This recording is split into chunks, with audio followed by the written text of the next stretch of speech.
Second Chronicles chapter 34.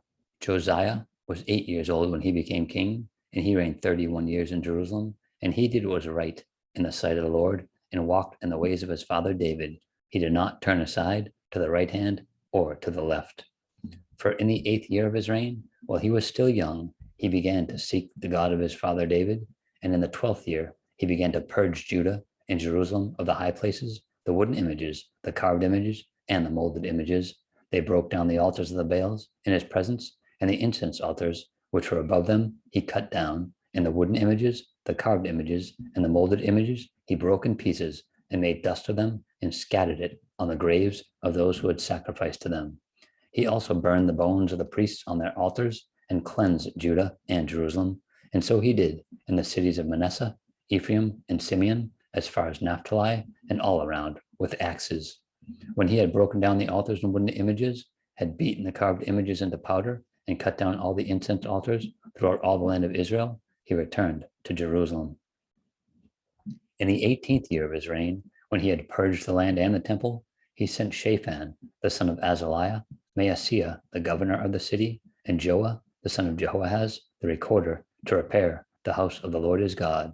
When they came to Hilkiah the high priest, they delivered the money that was brought into the house of God, which the Levites, who had kept the doors, had gathered from the hand of Manasseh and Ephraim, from all the remnant of Israel, from all Judah and Benjamin, and which they had brought back to Jerusalem. Then they put it in the hand of the foremen who had the oversight of the house of the Lord, and they gave it to the workmen who worked in the house of the Lord to repair and restore the house. They gave it to the craftsmen and builders to buy hewn stone and timber for beams and to floor the houses which the king of Judah had destroyed. And the men did the work faithfully. Their overseers were Jahath and Obadiah, the Levites, of the sons of Merari, and Zechariah and Meshullam, of the sons of the Kohathites, to supervise. Others of the Levites, all of whom were skillful with instruments of music, were over the burden bearers and were overseers of all who did any work or kind of service. And some of the Levites were scribes, officers, and gatekeepers.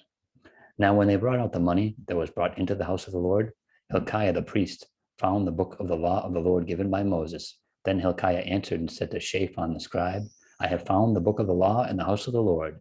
And Hilkiah gave the book to Shaphan. So Shaphan carried the book to the king, bringing the king word, saying, all that was committed to your servants they are doing, and they have gathered the money that was found in the house of the Lord, and had delivered it to the hand of the overseers and the workmen. Then Shaphan the scribe told the king, saying, Hilkiah the priest has given me a book, and Shaphan read it before the king. Thus it happened, when the king heard the words of the law, that he tore his clothes. Then the king commanded Hilkiah, Ahikam, the son of Shaphan, Abdon, the son of Micah, Shaphan the scribe, and Asaiah, the servant of the king, saying, Go inquire of the Lord for me, and for those who are left in Israel and Judah, concerning the words of the book that is found. For great is the wrath of the Lord that is poured out on us, because our fathers have not kept the word of the Lord to do according to all that is written in this book. So Hilkiah and those the king had appointed went to Huldah the prophetess, the wife of Shallum, the son of Tokath, the son of Harsha, keeper of the wardrobe. She dwelt in Jerusalem in the second quarter, and they spoke to her to that effect.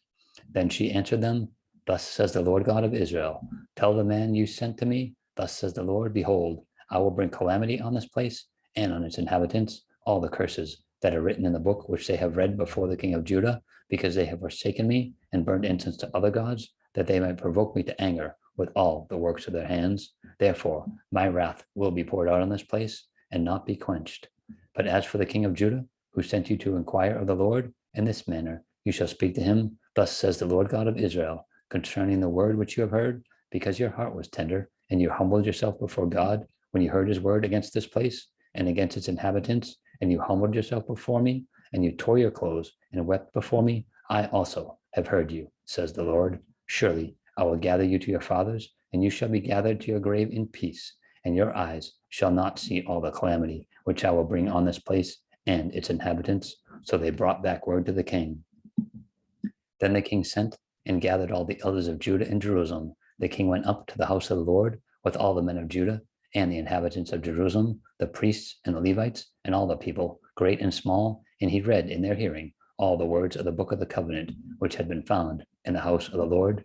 Then the king stood in his place and made a covenant before the Lord to follow the Lord and to keep his commandments and his testimonies and his statutes with all his heart and all his soul, to perform the words of the covenant that were written in this book. And he made all who were present in Jerusalem and Benjamin take a stand.